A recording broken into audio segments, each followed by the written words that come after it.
30-летнего боксера.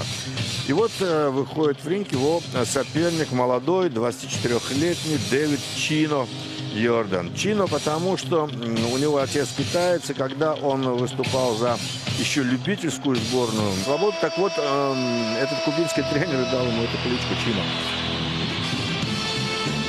Очень интересный бой, на мой взгляд, мы сейчас с вами посмотрим. Во-первых, это между поляком Кшиштофом Владарчиком, обладателем этого титула, и хозяином ринга, австралийским тяжеловесом Дэнни Грином.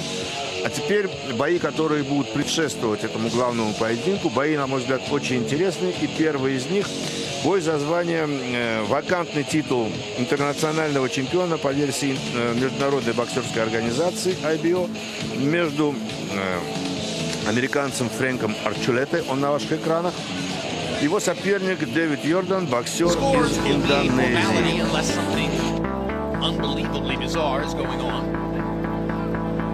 Ya, laga yang cukup keras di mana petinju Indonesia Daud Yordan menghadapi lawannya petinju asal Amerika yaitu Frankie Archuleta. Pertarungan ini berlangsung di Australia pada 30 November 2011 dalam memperebutkan gelar juara IBO Asia Pasifik kelas 10. Но все это цифры, вы знаете, во многом лукавые, поэтому не будем на это ориентироваться. В этом весе я говорю.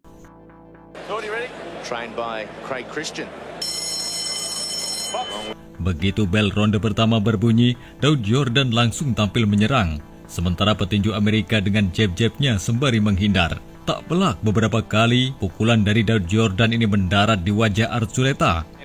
У него, помимо Чино, вот этого прозвища Ракон, с вами посмотрим, на всякий случай, какие-то вот такие сполохи на трусах позволяют нам отличать дракона от его американского противника.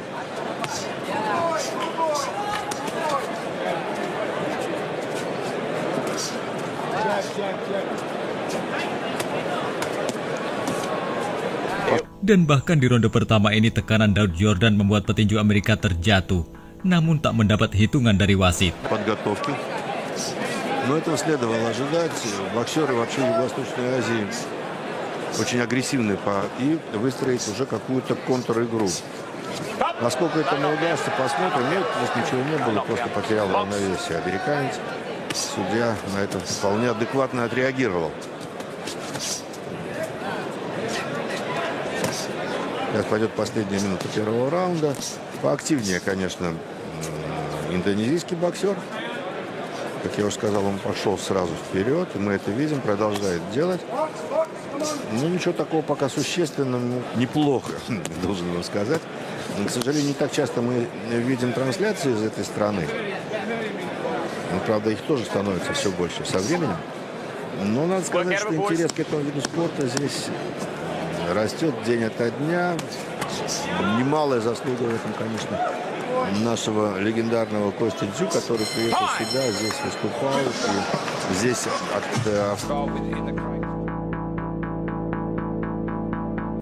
Memasuki ronde yang kedua, kembali Daud Yordan terus mendekati lawan sembari terus melontarkan jab-jabnya. Pukulan bertubi-tubi juga dilesatkan oleh Daud Yordan. Frankie Archuleta sempat goyah akibat terkena pukulan keras dari Daud Yordan. Пошел вперед индонезиец. И вот очередная серия. Арчулета как-то до этого уходил, успевал уйти в сторону то вправо, то влево, неплохо двигаясь на ногах. Чуть-чуть застоялся, и тут же Йордан этим воспользовался. Kemudian petinju Amerika hanya bisa mundur dan sesekali melepaskan pukulan. Namun Daud Yordan yang begitu sangat agresif mampu mendominasi pertarungan. Tak banyak yang bisa dilakukan oleh petinju Amerika kecuali hanya mengitari ring. Daud Yordan tak berhenti begitu saja. Pukulan-pukulannya ini semakin membuat Archuleta kedodoran. Пошел вперед индонезиец. И вот очередная серия.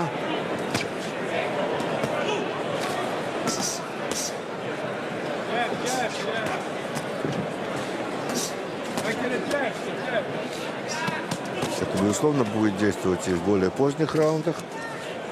Да, Фрэнку Арчулете надо, конечно, что-то предпринять, чем-то объективно, безусловно, но иногда боец, когда выходит в ринг и здесь начинает демонстрировать свое умение, только здесь ты начинаешь понимать, чего же он стоит по-настоящему.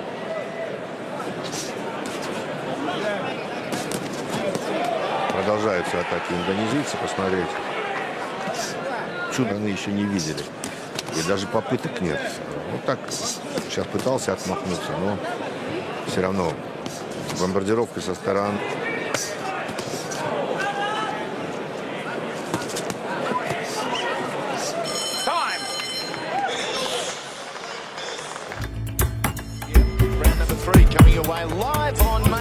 Di ronde yang ketiga, serangan Daud Yordan semakin menggila. Petinju asal Kalimantan Barat tersebut dengan sangat percaya diri tampil sebagai agresor dengan membuat Frankie Archuleta terus tertekan. Чину Йордану. Нравится мне этот боксер. Еще раз скажу, индонезийцев мы видим на восточной школе бокса, что Индонезия, что Филиппины, что другие страны, они, в общем-то, похожи по манере. Таиланд, эти темповые, легкие, особенно в этих весовых категориях. Kombinasi pukulan hook kanan kiri dihujamkan ke arah wajah Archuleta. Petinju Amerika hanya bisa berupaya menghindar dan menghindar. But he's certainly out of his depth at the moment. Great Koshizou. Yeah. You know, you make them miss by a fraction, you make them pay. Юго-восточная школа бокса, что Индонезия, что Филиппины, что другие страны. Этого раунда продолжаются атаки индонезийца о защите. Не думаю, что этот бой продлится все отведенные на него 10. Setelah terus berupaya menekan lawan dan tak berhasil membuat lawan roboh, Daud Yordan ini nampaknya semakin penasaran. Sementara Archuleta bosan terus bertahan, dia sesekali mencoba melepaskan pukulan. Big right hand from Yordan again. Archuleta is what you'd expect for a tough Mexican journeyman. Lives in Albuquerque now, but born in New Mexico. Namun itu ternyata blunder baginya, karena pertahanannya malah terbuka. Daud Yordan 2 kali mampu menyerangkan pukulan telak hingga membuat petinju Amerika goyah. Archuleta in all sorts here. Oh, big right hand. He's in Albuquerque now, but born in New Mexico and copping a battering here. Продолжает очень мощно атаковать. Вот сейчас правый прямой достиг цели. И целая минута еще впереди. Конечно, Йордан сейчас попытается развить свой успех. Маленькая остановка, которая сейчас пошла на пользу Арчулете. Но время есть. Боец. Но, поверьте, вы сами это прекрасно видите. Ему сейчас, ох, как тяжело.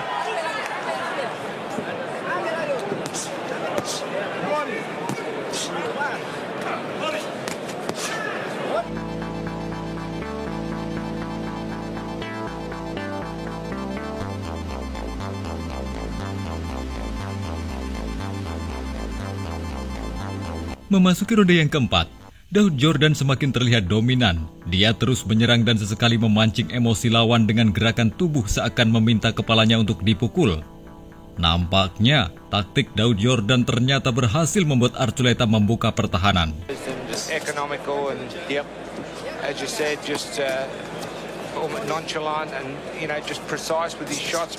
Makes them miss, makes them pay. Look at him unloading here in the neutral corner right above us. You can hear them. Remember the name. I know we can wrap blokes up.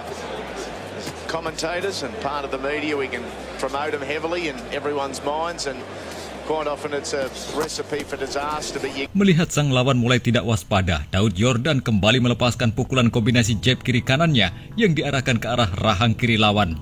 Nah, pada detik ke-50, Daud berhasil membuat sang lawan terhuyung dan bertahan di pinggir ring. Wasit langsung menghitungnya meski tidak roboh. Archuleta ini dianggap jatuh karena sudah menahan untuk tidak roboh dengan lututnya. Belum selesai dihitung, dia kembali berdiri dan melanjutkan pertarungannya. Ya, saat melanjutkan pertarungan inilah Archuleta semakin tak berdaya dan terus diserang oleh Daud Yordan. Kali ini, rahang kirinya yang diincar petinju asal Kalimantan Barat tersebut hingga dia kembali terhuyung.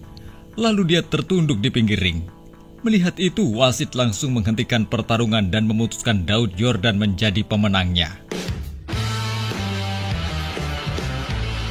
Арчулета продолжать бой. Таким мужественным спортсменом находиться долго невозможно. Он сдался. WIBO Asia Pacific Featherweight Champion,